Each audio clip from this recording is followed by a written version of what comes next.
This is one of the biggest and most important credit updates I've talked about in a very long time. And the crazy part, most people still have absolutely no idea it even happened.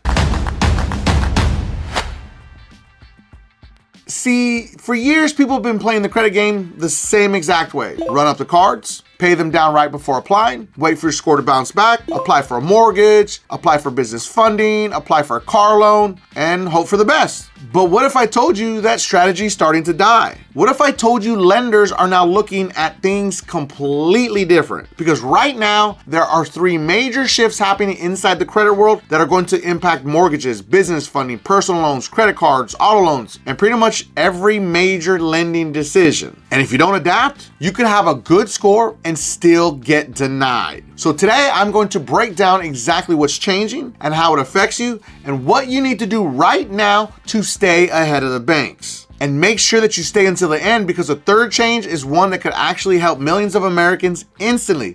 So let's go ahead and jump right in. Change number one, FICO 10T is changing everything, and I mean everything. The first thing you need to understand is that lenders are becoming obsessed with behavior, not your score, your behavior. Because for years, your credit report was basically a snapshot, a picture, a moment in time. And if your balances were low, when the lender pulled your report, you look great. It's pretty simple. Not anymore, because now we have the rollout of FICO 10T. The T stands for trending data. That means lenders can see how you've actually been managing your credit over the last 24 to 34 months. Think about that. They're not just looking at where you're at today, they're looking at how you got there. And this changes absolutely everything. Because somebody with a 720 score who's maxed out their cards every month and then pays them down last minute looks very different than someone with a 720 score who constantly keeps utilization low. But remember, it's all about consistency. That's what this new FICO scoring algorithm is totally about. But think about that for a second. It's the same score, just different risk. Guess which one the bank likes better? The second person, every single time. And this is exactly where so many people get caught, because they think that they're winning the credit game when they're only winning the score game. That's a big difference, because the score might look good, but the behavior behind the scene tells a different story. That's what lenders are actually starting to focus on. So if you're running up balances up to 80, 90, or even 100% and then paying them off right before applying, you need to understand this strategy is becoming less effective, because now the banks can see the actual roller coaster. And the banks hate roller coasters because banks love predictability. They love consistency. They love boring. Boring gets approved. Boring gets funded. Boring gets lower interest rates. And the new game is showing stable financial behavior month after month after month. But I want you to drop it in the comments, team consistent, if you're focused on building your credit the right way. Now let's move on to change number two. This is the one that I've been preaching about for a very long time. Buy now, pay later is becoming a problem. This is the biggest change that people don't want to talk about. And honestly, this one is catching a lot of people by surprise. I'm talking about buy now, pay later. Let's repeat that again. Klarna, Afterpay, Zip, ShopPay, all these little payment plans that everyone loves. And there's so many of them, it's hard to even track. Every time I open an actual store app or something to purchase, would you like to break it up in payments? No, I don't want to. And look, I get it. For easy payment sounds great. No interest sounds great. No hard inquiry sounds great. But here's the problem. The credit world is starting to treat these differently. More lenders are viewing these accounts, more credit reporting is occurring, more underwriting systems are paying attention, and that's creating unintended consequences. Think about it. You buy shoes, you split it into 4 payments. You buy electronics, you split it into 4 payments. You buy furniture, you split it into 4 payments. And pretty soon, you've got multiple installment accounts floating around. Now imagine you're applying for a mortgage, or business funding, or a large line of credit. The underwriter sees dozens of small payment obligations. How does that look? Of course, to you it looks normal. To the lender,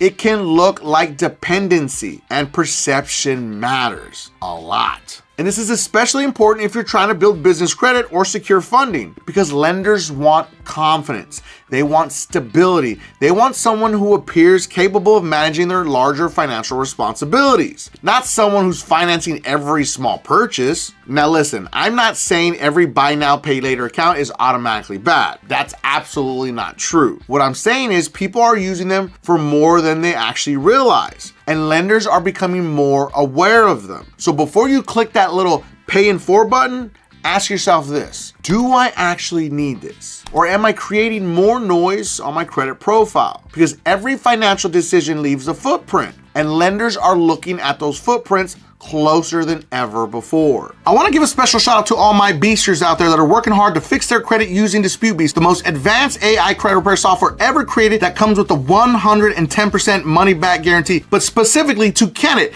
Kenneth's credit score went up 282 points after just one round with DisputeBeast. And Arthur's credit score went up 670 points after just 2 rounds with DisputeBeast. But let's not forget Destiny.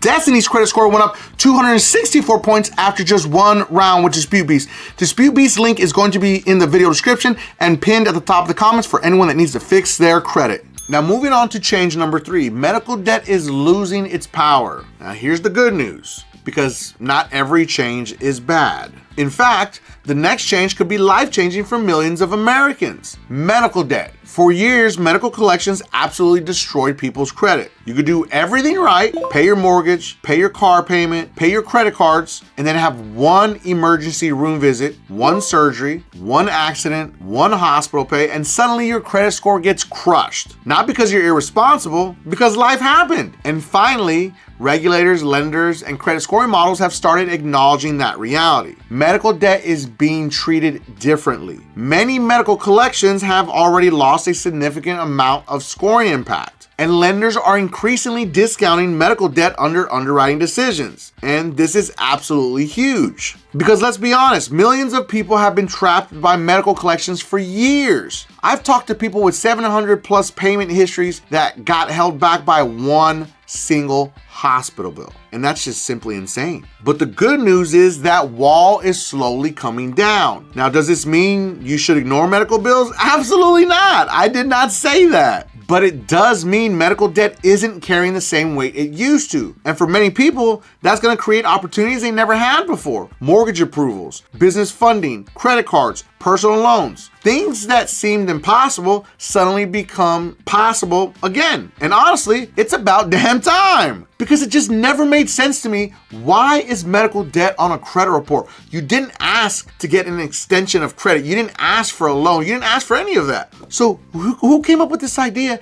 that it needs to go on credit reports? Oh, the people that are owed the money, that they're going to sell it to debt collectors and then recycle it and keep recycling it? Yeah, those people.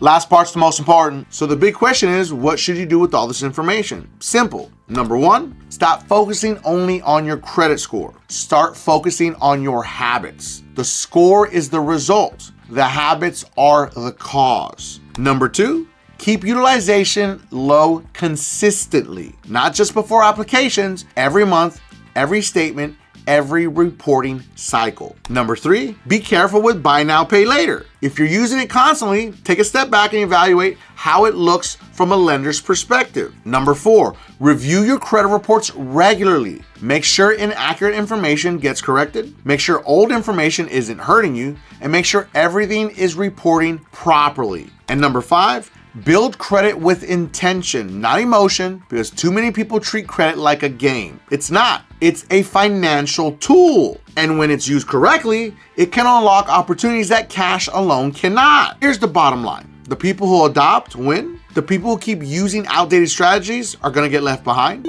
Banks are changing. Underwriting is changing. Credit scoring is changing. And if you're serious about buying real estate, getting business funding, scaling a company, or simply creating financial freedom, you need to understand these changes before they affect you. So let me ask you this. Which one of these changes concerns you the most? FICO 10T? Buy now, pay later reporting? or medical debt changes? I want you to let me know in the comments which one concerns you the most. And if you have any collections, charge-offs, or negative items that you need to delete from your credit reports, make sure to watch this video right here because it's going to show you how AI will do all the work for you, mail your letters, and it comes with a 110% money-back guarantee. And if you felt that I brought you some value in this video, make sure that you don't forget and subscribe to increase your credit score.